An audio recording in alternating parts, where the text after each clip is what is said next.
Some பின்னங்கள் கொடுத்துட்டு சமமானது எது சொல்லி கேட்டிருக்காங்க. இதில் பாருங்களேன், ஒவ்வொன்றுக்கு இடையில் டாட் இருக்குது. டாட்னா வேறு ஒன்றும் கிடையாது, எல்லா டைமையும் பெருக்கிடுங்க. இப்போ ஃபஸ்ட்டு 1/, எல்லாத்தையும் பெருக்கினா 6ன்னு வரும். இப்போ இது எல்லாத்தையும் பெருக்கினா எனக்கு 24ன்னு வரும். ப்ளஸ் இது வந்து 20 60ன்னு வரும். ஓகே, அப்போ 1/60 ப்ளஸ் இப்போ இது எல்லாத்தையும் பெருக்கினா 120ன்னு வரும். ஸோ இப்போ எனக்கு 4 டேர்ம் கிடச்சிருச்சு.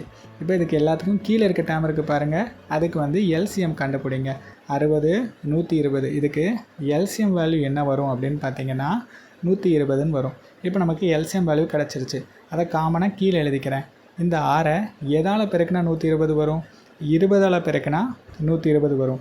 அதே மாதிரி இந்த 24 5ஆல் பெருக்கினா 120ன்னு வரும். 60 2ஆல் பெருக்கினா 120, 120 1ஆல் பெருக்கினா 120. இப்படி 4 டேர்முக்கு எழுதிக்கிட்டு இந்த எல்லா டேர்மையும் கூட்டினா நமக்கு என்ன வரும்? 28ன்னு வரும். Divided by 120. இப்போ இதை அடித்தா 14 டிவைடட் பை 60ன்னு வரும். மறுபடியும் அடித்தா 7/30ன்னு வரும். அப்போ ஆன்சர் என்ன?